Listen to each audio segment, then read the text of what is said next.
Muy buenas noches, hermanos. Bienvenidos a nuestro estudio sobre la vida de Cristo, nuestro curso donde analizamos la persona, obra y enseñanzas de Jesús, pero también todo lo que está alrededor de ello, lo que registró estos hechos, cómo se llegó a registrar. Mucho de eso vamos a hablar en este día que abordamos ya nuestra lección número 10. Esta lección número 10 lleva por título La inspiración de las narrativas del Evangelio.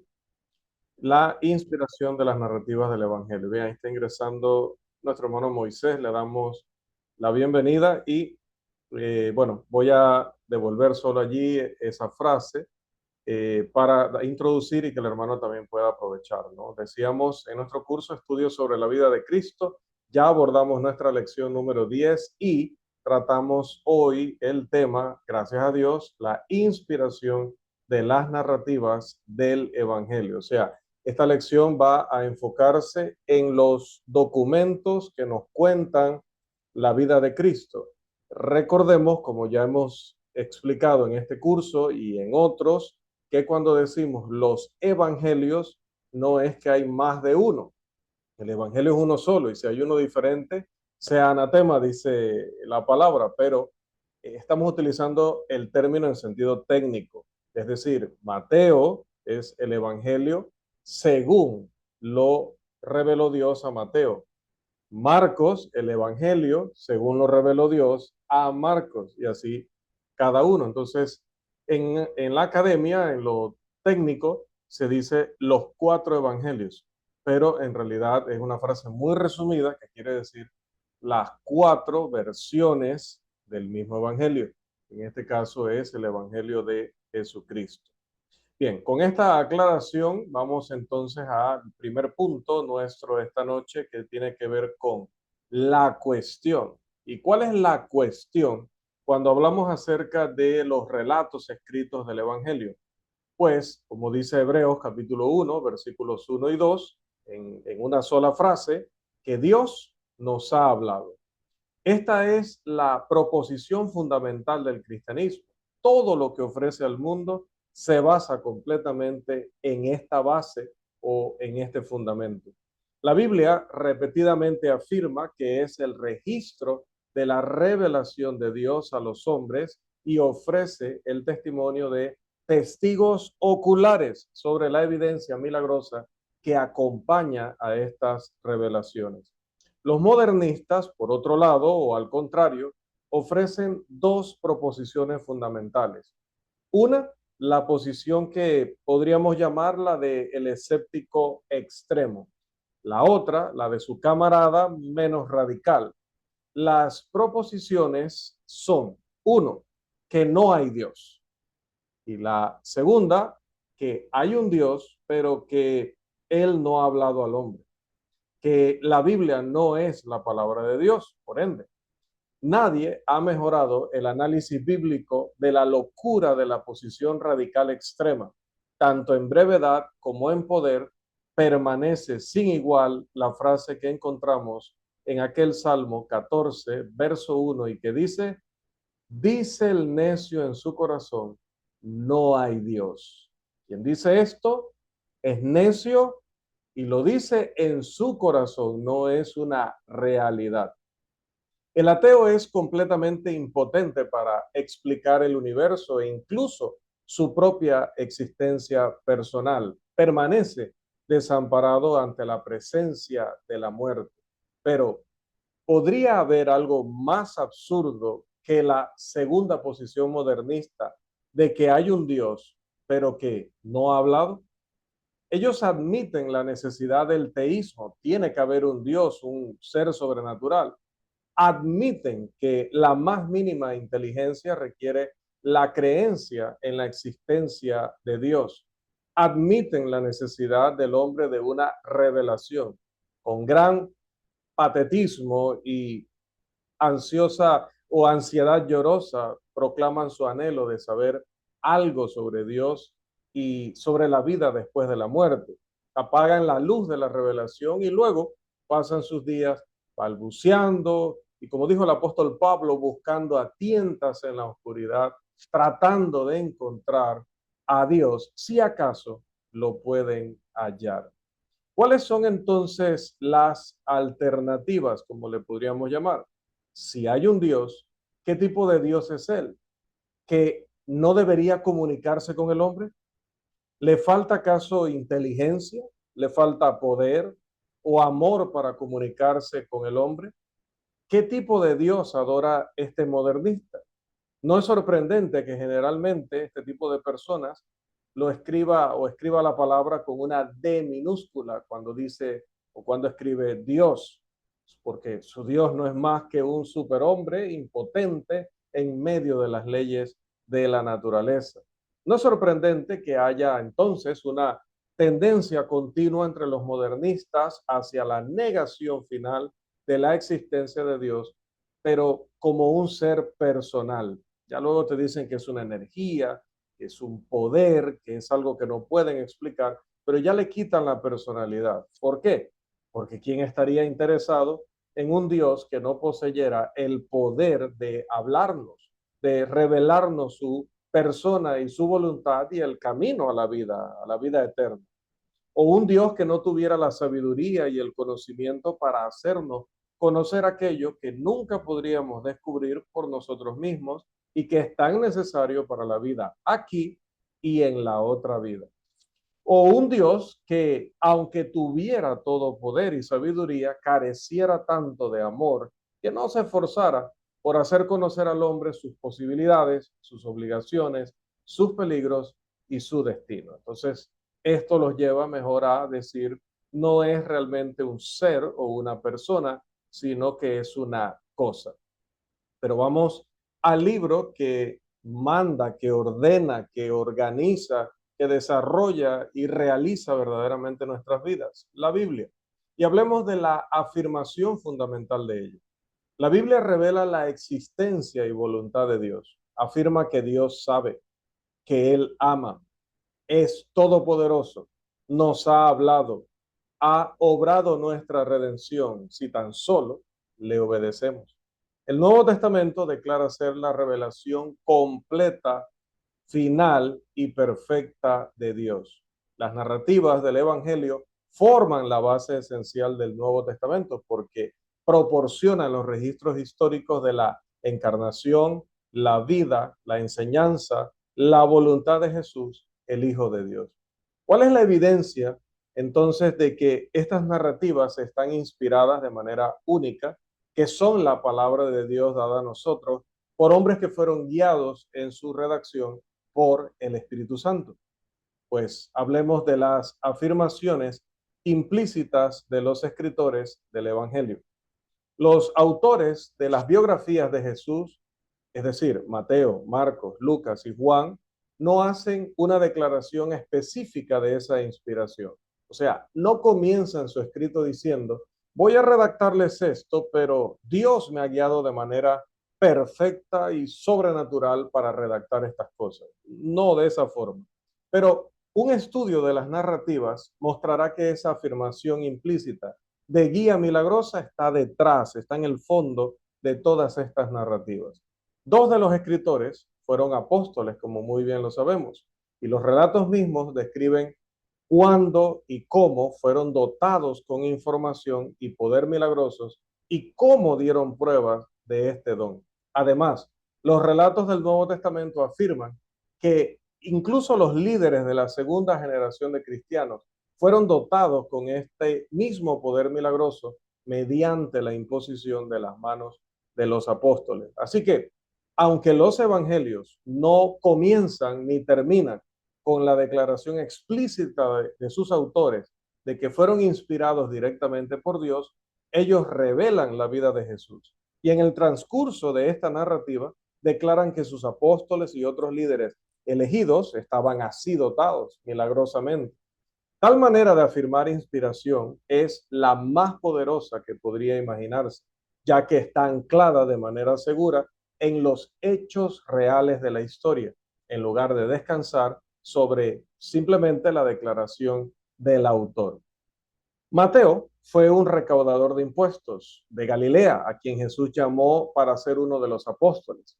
Juan, el hijo de Zebedeo, era un joven pescador que se había convertido en discípulo de Juan el Bautista y se asoció con Jesús en la vida de él, o se asoció con Jesús en el temprano ministerio de Judea. Fue llamado para ser discípulo junto al mar de Galilea y luego fue ordenado apóstol más tarde en el ministerio de nuestro Señor Jesús. Sabemos poco sobre el carácter y las actividades de Mateo, pero aparece un delineamiento fuerte y claro del carácter de Juan en las narrativas de los evangelios y en el libro de los Hechos. Marcos, como sabemos, fue un celoso y joven miembro de la iglesia de Jerusalén, que con regularidad se reunía con los hermanos en la casa de su propia madre. Él estuvo asociado con Pablo y Bernabé también en su primer viaje misionero. Su abandono o su deserción del grupo causó que Pablo y Bernabé terminaran trabajando separados. El hecho de que más tarde se redimió ante los ojos de Pablo se muestra por su posterior asociación con el apóstol en Roma, de lo cual podemos leer en Colosenses 4:10, Filemón 24 y segunda de Timoteo 4:11. Lucas, por su parte, era un gentil, un médico de ascendencia griega, compañero de Pablo en su segundo viaje misionero, desde Troas en adelante, y el fiel asociado y ayudante de Pablo, incluso durante los años de su encarcelamiento en Cesarea y en Roma. Los 4 libros que estos hombres han escrito para registrar la vida de Jesús presentan todos rasgos distintivos de estilo. Es evidente que el Espíritu Santo permitió que la personalidad del autor humano se expresara cuando estaba en armonía con el propósito de Dios. La inspiración única de los autores los guió en la elección de material y, siempre que fuera necesario, en la manera de expresarse. Así que el mismo espíritu que guiaba a Pedro y a los otros apóstoles en la proclamación inicial del mensaje, también guió a estos escritores en la redacción del mensaje del Evangelio. No es sorprendente entonces que cuenten las mismas cosas y que generalmente lo hagan de la misma manera y que también en ocasiones difieran de la manera más inusual.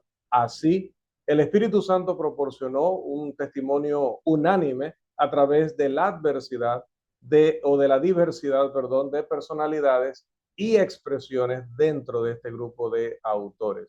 El hecho de que los primeros escritores cristianos, al dar su testimonio de que estas 4 biografías fueron realmente escritas por hombres cuyos nombres aparecen en nuestros manuscritos más antiguos, también testifique que Marcos escribió bajo la influencia y dirección de Pedro, y el hecho de que Lucas declare que consultó a quienes, a los testigos originales, es decir, a los apóstoles, a María, a Jacobo, Jacobo el hermano del Señor y otros.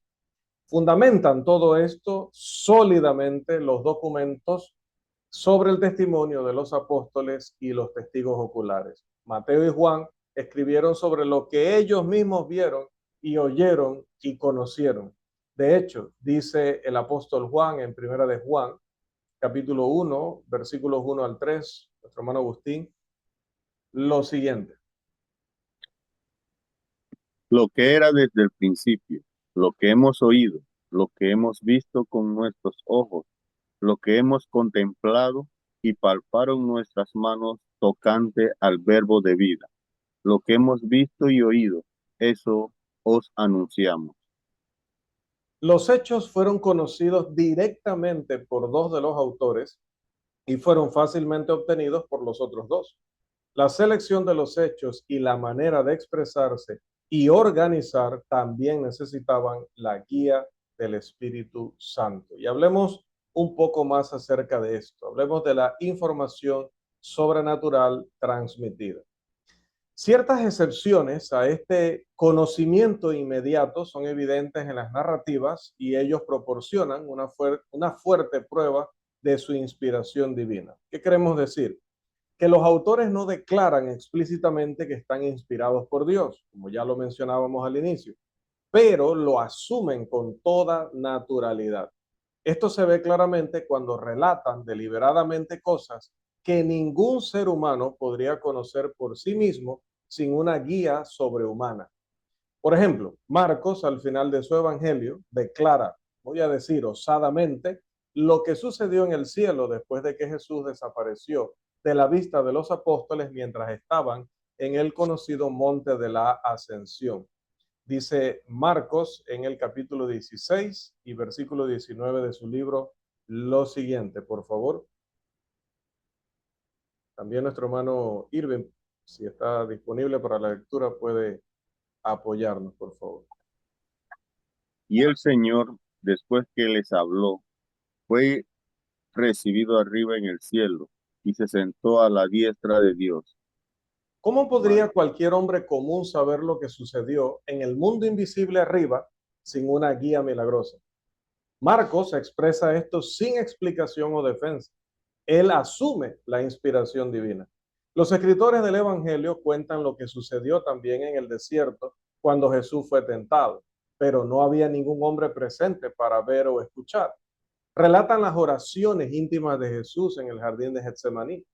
Y ciertamente 3 hombres estaban solo a un tiro de piedra, pero los mismos relatos dicen que estaban dormidos. ¿Cómo podrían saber lo que Jesús dijo a Dios en la agonía de su alma? ¿Acaso les contó Jesús más tarde? Esa suposición no parece coincidir con el carácter de Jesús. Lo asombroso de esos relatos es que los autores afirman osadamente hechos como estos sin defender sus declaraciones. No declaran sus fuentes de información o incluso no llegan a insinuar cualquier posibilidad de error. No hay nada, hermanos, en la literatura del mundo que sea paralela a esto. Ellos no necesitaban declarar la fuente de su información ni afirmar y defender su información milagrosa. Ellos habían afirmado en sus narrativas, en el mero transcurso de revelar la persona divina y el ministerio de Jesús, el hecho de que Él dotó milagrosamente a sus seguidores inmediatos y elegidos. Esto era suficiente. No necesitaban añadir afirmaciones personales. No necesitaban probar su inspiración a una iglesia que ya había recibido numerosas, indudables evidencias en la realización de los milagros por estos mismos hombres que escriben para la posteridad el registro de la vida de Cristo. La evidencia que fue suficiente para la iglesia primitiva debe ser suficiente para todas las épocas. Pero todavía mencionemos algo más acerca de la evidencia sobrenatural añadida. El profesor Robes admite que la iglesia primitiva en el siglo II llegó a la conclusión de que el Nuevo Testamento era un documento infalible y divinamente inspirado, pero sostiene que esta creencia se desarrolló a lo largo de un siglo. Este es, de hecho, un corto tiempo para ese progreso. Hoy en día, alguien declara que Abraham Lincoln o George Washington o Simón Bolívar son seres divinos y que realizaron milagros. Si lo hiciera, ¿podría convencer a alguien en este periodo de tiempo que ha pasado desde que esos hombres murieron hasta hoy? Piénselo. Además, es una negación gratuita, sin prueba, del testimonio explícito de los escritores del Nuevo Testamento. ¿Por qué? Porque estos hombres realizaron milagros en presencia de la iglesia y del mundo. Los primeros cristianos aceptaron sus escritos como inspirados por Dios, no como una conclusión que creció en el segundo siglo, sino como una convicción inmediata en el momento en que fueron escritos y entregados a las iglesias. Cuando Pedro o Pablo o cualquiera de los otros escritores inspirados predicaban, sus palabras eran aceptadas como inspiradas por Dios, porque acompañaban su proclamación con predicación milagrosa que no podía ser rechazada ni siquiera por sus enemigos. Cuando escribieron sus mensajes para las iglesias, la palabra escrita fue recibida naturalmente de la misma manera. Avancemos en nuestra búsqueda de esta inspiración en las narrativas de los evangelios, pero también confirmada por el resto de los libros del Nuevo Testamento. Por ejemplo, el libro de los Hechos. El libro de los Hechos proporciona la evidencia concluyente para la inspiración de las narrativas del evangelio, ya que él registra cómo se cumplieron las promesas de Jesús respecto a la inspiración de los apóstoles y da testimonio de las pruebas milagrosas que acompañaron este cumplimiento. Lucas comienza su historia sobre la fundación de la iglesia, registrando la promesa final que Jesús dio de que sus apóstoles serían inspirados milagrosamente por el Espíritu Santo. Vamos a la escritura y leamos Hechos capítulo 1, versículo 5 y 1, versículo 8, por favor.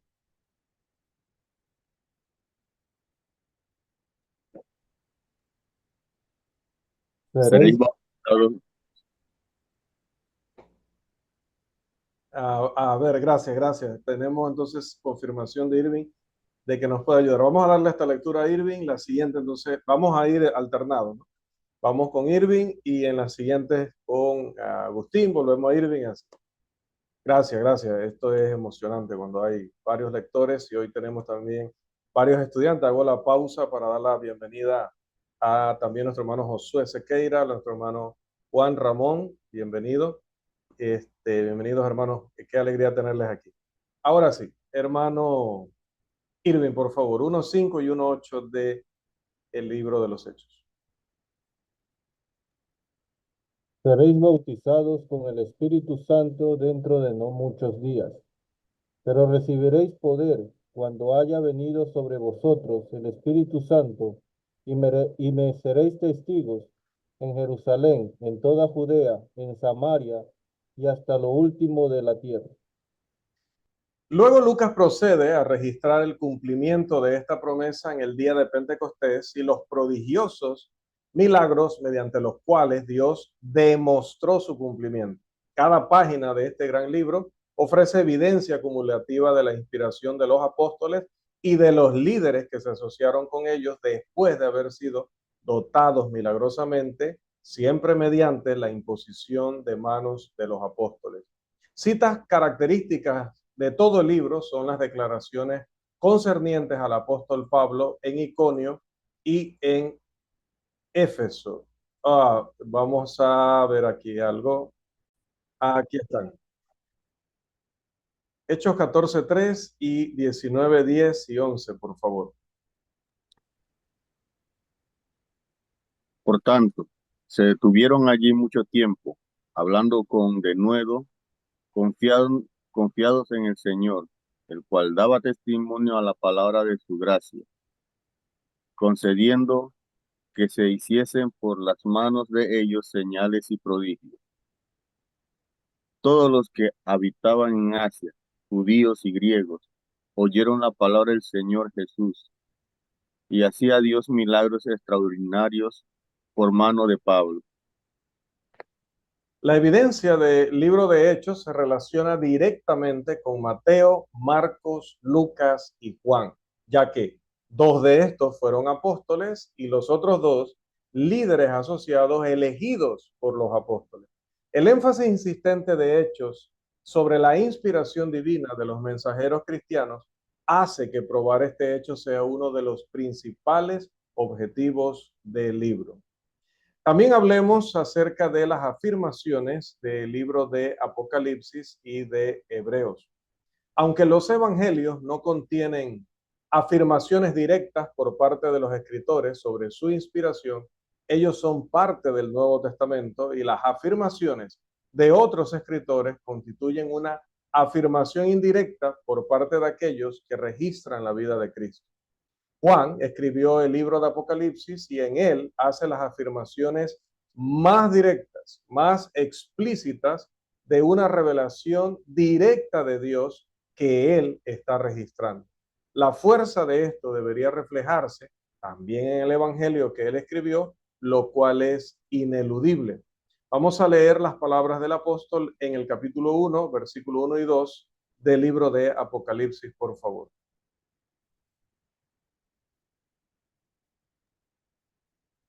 La revelación de Jesucristo que Dios le dio para manifestar a sus siervos las cosas que deben suceder pronto, y la declaró enviándola por medio de su ángel a su siervo Juan, que ha dado testimonio de la palabra de Dios, y del testimonio de Jesucristo, y de todas las cosas que ha visto. Amén.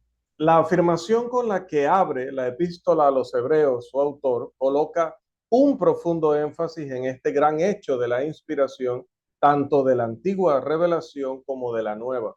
Con golpes pesados y resonantes, el autor subraya la prueba de este sólido fundamento de toda la religión cristiana en el texto de Hebreos, capítulo 1, versículos 1 al 3 y capítulo 2, versículos 3 al 4. Hagamos esta lectura, por favor. Dios, habiendo hablado muchas veces y de muchas maneras en otro tiempo a los padres por los profetas, en estos postreros días nos ha hablado por el Hijo, a quien constituyó heredero de todo, y por quien asimismo hizo el universo, el cual, siendo el resplandor de su gloria y la imagen misma de su sustancia, y quien sustenta todas las cosas con las palabras de su poder, habiendo efectuado la purificación de nuestros pecados por medio de sí mismo, se sentó a la diestra de la majestad en las alturas. ¿Cómo escaparemos nosotros si descuidamos una salvación tan grande, la cual, habiendo sido anunciada primeramente por el Señor, nos fue confirmada por los que oyeron, testificando Dios juntamente con ellos, con señales y prodigios y diversos milagros y repartimiento del Espíritu Santo según su voluntad? En este pasaje hay una declaración impresionante del hecho de que Dios ha hablado al hombre, tanto por medio de los profetas como por medio de su Hijo, quien es su mensajero supremo, y que los testigos oculares fueron divinamente inspirados para proclamar la vida y la voluntad de Jesús. Aquí, de nuevo, se enfatiza el hecho de que los milagros que realizaron los apóstoles probaron o demostraron la verdad de su mensaje y su origen divino. Por esto también vamos a tomar en cuenta las declaraciones de apóstoles específicos y vamos a comenzar, como no podría ser de otra manera, por el apóstol Pablo. Pablo declaró repetidamente que él estaba escribiendo por inspiración divina. Por ejemplo, hagamos lectura en Gálatas capítulo 1, los versículos 11 y 12, por favor. Mas os hago saber, hermanos, que el evangelio anunciado por mí no es según hombre, pues yo ni lo recibí ni lo aprendí de hombre alguno, sino por revelación de Jesucristo. Los modernistas, por su parte, pues están acostumbrados al enfrentarse a un texto como este, a citar en contra Primera de Corintios, capítulo 7, versículo 25, como una supuesta prueba de que Pablo, perdón, no reclamó inspiración milagrosa o que no afirmó estar inspirado por Dios en lo que escribía. ¿Qué dice este pasaje? Vamos a ver si es cierto eso, que Pablo en este pasaje dijo que él no estaba inspirado por Dios. En cuanto a las vírgenes, no tengo mandamiento del Señor, mas doy mi parecer, como quien ha alcanzado misericordia del Señor para ser fiel.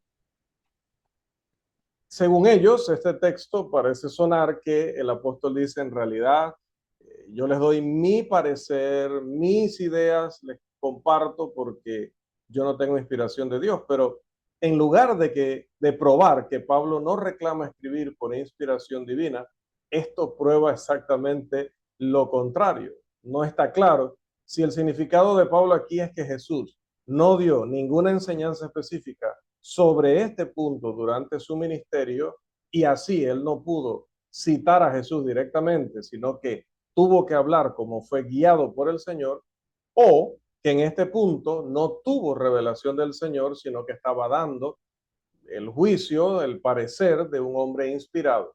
En cualquiera de los casos, la conclusión directa es que en todo lo demás que escribe tiene guía divina.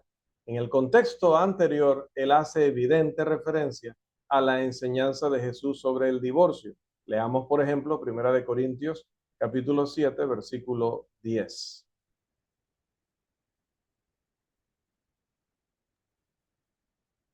Pero a los que están unidos en matrimonio, mando, no yo, sino el Señor, que la mujer no se separe del marido. Esto parece hacer que su significado en el versículo 25 sea que no tiene esa declaración de la enseñanza de Jesús sobre la fase del matrimonio que ahora estaba discutiendo.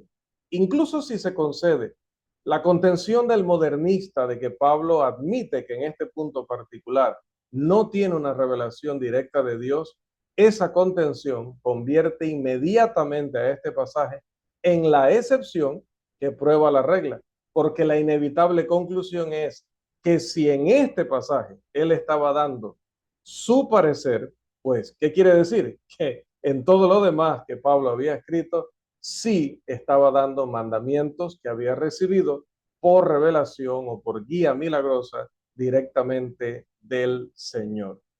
Vamos a ver también el testimonio del apóstol Pedro, la declaración del apóstol Pedro en el día de Pentecostés, de que los apóstoles fueron inspirados directamente por el Espíritu Santo, de acuerdo con la predicción del profeta Joel, recuerde Hechos 2, 17 al 21, se repite continuamente por parte de él mediante afirmaciones directas o por implicación, tanto en el libro de los Hechos como en el resto del Nuevo Testamento. Pedro ofrece una declaración particularmente fuerte en su segunda epístola, en el capítulo 1, los versículos 16 al 21. Vamos a hacer esta lectura también, por favor. Porque no os hemos dado a conocer el poder y la venida de nuestro Señor Jesucristo, siguiendo fábulas artificiosas, sino como habiendo visto con nuestros propios ojos su majestad, pues cuando él recibió de Dios Padre honra y gloria, le fue enviada desde la magnífica gloria una voz que decía, este es mi Hijo amado, en el cual tengo complacencia. Y nosotros oímos esta voz enviada del cielo cuando estábamos con él en el Monte Santo. Tenemos también la palabra profética más segura, a la cual hacéis bien en estar atento como una antorcha que alumbra en lugar oscuro, hasta que el día esclarezca y el lucero de la mañana salga en vuestros corazones, entendiendo primero esto, que ninguna profecía de la Escritura es de interpretación privada, porque nunca la profecía fue traída por voluntad humana, sino que los santos hombres de Dios hablaron siendo inspirados por el Espíritu Santo. Tales son las afirmaciones que hace el Nuevo Testamento acerca de sí mismo. Incluso las citas que no se toman de las narrativas del Evangelio argumentan inmediatamente a favor de la inspiración de estos libros, ya que son una parte inseparable de la unidad, es decir, del Nuevo Testamento. Y lo que es verdad de uno de los libros es verdad de los otros. Además, las declaraciones de las epístolas establecen la inspiración de los apóstoles y sus compañeros elegidos a quienes dotaron milagrosamente mediante la imposición de manos. Los autores de los evangelios son apóstoles o sus compañeros inmediatos. Así que, desde el punto de vista tanto del escritor como de su producto, la evidencia es concluyente. Pero a pesar de esto, pues, está lo que se conoce como la posición modernista y habrá que hablar de ellos un poco también. ¿Qué tiene que decir el modernista sobre esta evidencia, las declaraciones explícitas del Nuevo Testamento? Bueno, intentan descalificarla con burlas. Su manera puede ser sutil o ruidosa, pero su respuesta general es el ridículo. El profesor Hill, por ejemplo, caricaturiza esta posición como la teoría, la teoría del dictado de la inspiración o la teoría de la inspiración por medio de dictado. Y admite francamente que si esto fuera cierto, no habría problema sinóptico y los libros diferirían y coincidirían de acuerdo con su autor divino. Es decir, que según él, si hubiera sido dirigido esto por Dios, Mateo no estaría en contradicción con Marcos, o Marcos con Juan, o Lucas con Mateo, y que coincidirían de manera sobrenatural o de manera muy evidente de que tiene que ser algo sobrenatural. Sin embargo, agrega que la teoría del dictado es sostenida por pocos, si es que algunos, hombres pensantes hoy. ¿Desde cuándo una votación mayoritaria se convirtió en criterio absoluto de la verdad? Especialmente cuando la votación se limita a una sola generación y a un grupo seleccionado de esa generación. Es una cuestión bastante delicada, pero se ha conocido que los hombres difieren en cuanto a quienes podrían calificar como pensantes u hombres pensantes. Se admitió libremente desde el principio que la actual tendencia entre aquellos que están ejerciendo liderazgo intelectual sobre esta generación está en contra de la doctrina, de la inspiración de las escrituras. Pero, ¿cuántas veces en la historia una mayoría de los eruditos en su generación dada ha estado comprometido con una posición falsa? Muchísimas veces. Si Dios guió a los escritores del Evangelio, permitiendo que sus personalidades humanas se expresaran en diferencias de punto de vista y estilo cuando estaban en armonía con el propósito divino y restringiéndolos cuando no estaban en armonía con la voluntad divina y dando incluso las palabras que se usaron cuando era necesario, entonces es que realmente no hay el problema sinóptico, como le llaman los modernistas respecto a esto de que no coinciden o se contradicen abiertamente. Y esta es una admisión muy significativa. También es de suma importancia que el mencionado profesor Hill admita que aquellos que niegan esa inspiración no han podido ofrecer ninguna explicación naturalista satisfactoria sobre la relación de los evangelios.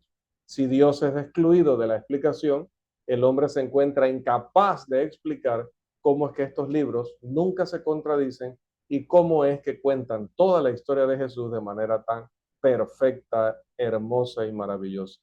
Así que, como le llaman los modernistas, la inteligencia puede estar de acuerdo en que los evangelios no son inspiración de Dios, pero ciertamente están en la más feroz disputa y en confusión general respecto a cuál es entonces la explicación adecuada de las similitudes y diferencias de los relatos sin que haya real contradicción. El profesor Ropes también encuentra mortificante para los académicos tener que admitir que 100 años de esfuerzo prodigioso, aunque produjo teorías de proporciones enormes y una perplejidad desconcertante entre los estudiosos, han fracasado totalmente en producir cualquier solución general o final de naturaleza racionalista. No han podido explicarlo de otra manera que no haga alusión a lo sobrenatural, a lo divino. Es de esperarse que aquellos que niegan y tratan de explicar los milagros de la Biblia también intenten negar su inspiración divina. Pero la debilidad elemental de una posición puramente negativa que dice es que no lo creo, esa posición es débil y esto es autoevidente. Por lo tanto, los modernistas han luchado desesperadamente durante más de un siglo para probar que los evangelios fueron escritos en una fecha muy, pero muy tarde. Si pueden probar que fueron escritos en un tiempo demasiado tardío para que pudieran ser obra de los apóstoles y sus asociados inmediatos, entonces podrían romper las afirmaciones que el Nuevo Testamento hace por inspiración divina y podrían debilitar el mérito histórico del mismo testimonio. Pueden argumentar que estos libros son falsificaciones escritas en una fecha posterior a las que los autores desconocidos adhirieron allí los nombres de los apóstoles o de famosos cristianos primitivos con el fin de ganar autoridad para el libro. Si pueden diseccionar los libros de la misma manera que intentan diseccionar el Pentateuco o el libro de Isaías, afirmando que no uno, sino un gran número de autores colaboraron en producirlo, si pueden mostrar que las narrativas del Evangelio surgieron de fuentes por desarrollo gradual y por lo tanto que son meros productos nebulosos y evolutivos en lugar del testimonio claro y definitivo de testigos oculares originales y de sus compañeros inmediatos, entonces esperan desmantelar toda la estructura del testimonio sobre la cual se fundamenta el cristianismo. No todos los que han adoptado las conclusiones radicales han sido movidos conscientemente por esa intención, pero el objetivo de los ateos que iniciaron el movimiento y primero promovieron las posiciones es demasiado evidente. Toda esta posición radical depende de la proposición de la supuesta fecha tardía de los evangelios. Ahora que esta suposición ha sido completamente desacreditada, sus afirmaciones caen bajo su propio peso. Pero también hablemos acerca de la evidencia del carácter de las narrativas. Si los evangelios son inspirados por Dios, debemos esperar que den evidencia de esto, no solo en las afirmaciones y la prueba milagrosa ofrecida para respaldar estas afirmaciones, sino también en los contenidos esenciales de los mismos libros. Esto es exactamente lo que encontramos al comparar estos documentos con la literatura del mundo. Son absolutamente únicos. ¿Por qué se lo digo? Considere la simplicidad y brevedad de las narrativas. Compare estas 4 breves narrativas con las biografías de grandes hombres como Napoleón, Washington o Lincoln. En lugar de escribir una vasta biblioteca, los escritores bíblicos dieron solo los registros más breves y más condensados. ¿Qué les impidió registrar una multitud de milagros y sermones en lugar de los pocos que relatan? Juan declara en una magnífica hipérbole con la que termina su narrativa lo siguiente. Vamos a leer Juan 21, 25. Evangelio según Juan, capítulo 21, versículo 25, por favor. Y hay también otras muchas cosas que hizo Jesús, las cuales si se escribieran una por una, pienso que ni aun en el mundo cabrían los libros que se habrían de escribir. Amén. Hubo una restricción divina que controló a los escritores de modo que todo el Nuevo Testamento sea solo un breve y compacto volumen en lugar de ser una colección interminable de material. ¿Quién podría haber contenido a sí mismo a 2 versículos, 3 versículos o 5 versículos como lo hacen Lucas, Marcos y Mateo al registrar el bautismo de Jesús junto con el asombroso evento sobrenatural que lo acompañó? ¿Quién podría haber pasado por alto los largos años de la juventud de Jesús en Nazaret sin detenerse a contar más sobre los incidentes que los apóstoles seguramente debieron conocer? Contraste los escritos del Nuevo Testamento con los que ya estudiamos, con los evangelios apócrifos de los siglos segundo y tercero, con sus interminables esfuerzos por llenar con su imaginación los vacíos en la narrativa inspirada. Junte la enorme colección de escritos que es el resultado de los esfuerzos del hombre a través de los siglos para explicar lo que se contiene en estas 4 breves narrativas. Y sin embargo, contemple cómo estos breves registros aún superan toda la vasta magnitud de lo que el hombre ha escrito sobre ellos. ¿Dónde se puede encontrar en la literatura biográfica otro ejemplo de la completa omisión de cualquier descripción de la apariencia personal del héroe? Tome cualquier biografía que elija y observe el meticuloso esfuerzo por transmitir la impresión más exacta posible de la apariencia física del personaje principal. Pero nos quedamos sin la más mínima información sobre la estatura, los rasgos y la apariencia de Jesús. Nos sorprenden los esfuerzos de distinguidos artistas por pintar el retrato de Jesús. Sus esfuerzos suscitan profundas reflexiones dentro de nosotros, pero nos dejan insatisfechos. Nos alejamos con el inevitable comentario, maravilloso, pero no creo que Jesús se viera exactamente así. Aquí de nuevo está la evidencia de una restricción divina que guió a los autores inspirados del Nuevo Testamento. La adoración de imágenes debía ser desaprobada. Era la voluntad de Dios que no se registrara ninguna descripción de la apariencia física de Jesús. El modernista explicaría la brevedad sin paralelo de los evangelios sobre la base de que les faltaba información, la información adicional que hubieran tenido si hubieran hecho un trabajo correcto o si hubieran estado guiados sobrenaturalmente por Dios. Pero claro, esta acusación se basa en su negación dogmática de la autenticidad de los documentos y contradice de plano la declaración de Juan y la evidencia real que ofrecen la abundancia de nuevo material que él registra en su versión del Evangelio. El modernista está completamente perdido para explicar por qué Mateo, Marcos, Lucas y Juan no utilizaron su imaginación para llenar los detalles si realmente eran ignorantes de más hechos. Una comparación de los evangelios apócrifos con el Nuevo Testamento ofrece prueba indudable de que el Nuevo Testamento es realidad, no ficción. Ninguna explicación de la brevedad de nuestros relatos del Evangelio puede encontrarse más allá de la que aparece en la cara de las narrativas, que los escritores fueron guiados y restringidos por el Espíritu Santo en su presentación de los hechos. Es en sí, hablando acerca de la reclamación inherente que ellos hacen, esta restricción se ve en la sorprendente ausencia de sobrenombres o palabras denigrantes, es decir, de epítetos o de cualquier otra evidencia de mala voluntad por parte de los autores bíblicos cuando hablan de Judas, de Pilato, de Herodes Antipas o de los fariseos y saduceos.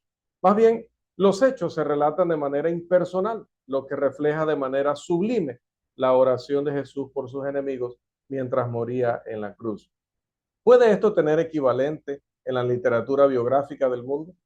Hermanos, la palabra único está inscrita en los evangelios independientemente de la fase que la comparación pueda seguir. Las humildes confesiones que los autores registran sobre su propia incredulidad y fracasos se destacan con una claridad sorprendente. Pero cuando estas confesiones de indignidad personal se colocan junto a su negativa a admitir incluso la posibilidad de un ligero error en los hechos que registraron, entonces surge una clara imagen de la autoridad sin precedentes con la que ellos escribieron. No puedes encontrar en ninguno de estos libros declaraciones históricas ordinarias que digan que ellos han buscado diligentemente los hechos, pero que no han podido verificarlos, que no pueden estar seguros, pero que su opinión personal es que ocurrió esto o aquello, o que este o aquel motivo puede haber causado la conducta descrita, o que esta o aquella persona es evaluada de manera diferente por sus allegados, pero que su propia evaluación de él es la siguiente. Seleccione cualquier obra histórica que desee, colóquela junto al Nuevo Testamento con ese pensamiento en mente. El contraste destaca como el horizonte del cielo con las brumas y neblinas de la tierra. Los autores declaran sus hechos, tranquilamente declaran los motivos y desvelan los caracteres de las personas que entran en el relato. No ofrecen ninguna defensa de su manera, no admiten ninguna duda sobre su infalibilidad. La evidencia contundente aquí es que los enemigos más acérrimos del cristianismo no han podido desafiar con éxito la absoluta precisión de los detalles, históricos o geográficos. Cada nueva generación de críticos presenta una nueva ola de citas bíblicas de inexactitud histórica por parte de los escritores del Nuevo Testamento y por lo tanto proporcionan también el conveniente testimonio de que si están usando críticas nuevas y citas nuevas es porque las anteriores han sido inútiles. La suposición de infalibilidad por parte de los escritores del Nuevo Testamento sería descartada como un fraude descarado si los críticos pudieran refutar, pero efectivamente, los hechos que narran. Pero cada vez que presentan una línea de comparación para mostrar que el silencio de Flavio Josefo o de los historiadores romanos prueba que los datos históricos del Nuevo Testamento están en error, la pala de algún arqueólogo encuentra una moneda o una inscripción que confirma lo que el Nuevo Testamento había afirmado sin el más mínimo intento de explicación o defensa. La precisión geográfica en los evangelios es tan minuciosa que incluso un escéptico como Renan se vio obligado a confesar cuando visitó Palestina que todo el relato del Nuevo Testamento comenzó a adquirir una nueva intensidad histórica para él. En conclusión, o para concluir, consideremos la personalidad de Jesús y la inspiración de los evangelios. Las afirmaciones de guía sobrenatural y la declaración infalible de la verdad por parte de los escritores, que están tan claramente implícitas en los relatos de los evangelios, adquieren nuevas proporciones a la luz de la persona y enseñanzas de Jesús de Nazaret. Estos libros han sido la fuente de regeneración moral de un mundo pecador a lo largo de los siglos, pero siglos de siglos. Entonces, pregunta, ¿fueron, a pesar de eso, producto de testigos embusteros? ¿La imaginación de fanáticos tontos, forjados fraudes por insignificantes que eran tan desalmados que intentaron falsamente dejar la impresión de que habían recibido una guía milagrosa e infalibilidad? Si es así, entonces una mentira funciona mejor que la verdad. Un río puede elevarse más alto que su fuente y el agua puede correr cuesta arriba. Henry Van Dyck dice de Jesús, Él es esa persona que los hombres no podrían haber imaginado si quisieran y no habrían imaginado si pudieran. J. Campbell Morgan comenta que si Jesús es mera creación de sus biógrafos, entonces deberíamos sentirnos obligados a adorar a quienes lo concibieron y crearon. Ahora, es inevitable que a partir de esas conclusiones inquebrantables sobre el carácter de Jesús, los hombres que él eligió para darlo a conocer al mundo no combinaron su carácter incomparable y enseñanza con la más flagrante falsedad imaginable en sus afirmaciones implícitas y declaradas de guía sobrenatural en el registro de su vida. Ellos admitieron libremente sus imperfecciones morales, pero declaran con autoridad absoluta su relato de los hechos sobre Jesús. Sellaron su testimonio con la resolutiva resistencia al trabajo, la pobreza, la persecución e incluso la muerte. Los documentos sublimes que han dado al mundo registran hacia el final de uno de estos la gloriosa dicha de fe que Jesús pronunció sobre aquellos que aceptan su testimonio, diciendo en Juan capítulo 20, versículos 28 al 31 lo siguiente. Entonces Tomás respondió y le dijo, Señor mío y Dios mío. Jesús le dijo, porque me has visto, Tomás, creíste. Bienaventurados los que no vieron y creyeron. Hizo además Jesús muchas otras señales en presencia de sus discípulos, las cuales no están escritas en este libro, pero estas se han escrito para que creáis que Jesús es el Cristo, el Hijo de Dios, y para que creyendo tengáis vida en su nombre. Hasta aquí, mis amados hermanos, la lección número 10, la inspiración de las narrativas del Evangelio, esperando que como siempre haya sido de motivación, de edificación, de aprendizaje, y como siempre dicen los hermanos en nuestra oración de inicio, para que no nos quedemos con esto, sino que lo llevemos a la congregación y lo enseñemos, lo compartamos con otros colegas, para que sigamos, hermanos, todos juntos, recordándole al mundo quién es nuestro maestro y por qué son tan relevantes sus enseñanzas, porque es tan relevante conocerle y obedecer sus mandamientos. Que el Dios Todopoderoso nos siga bendiciendo ricamente.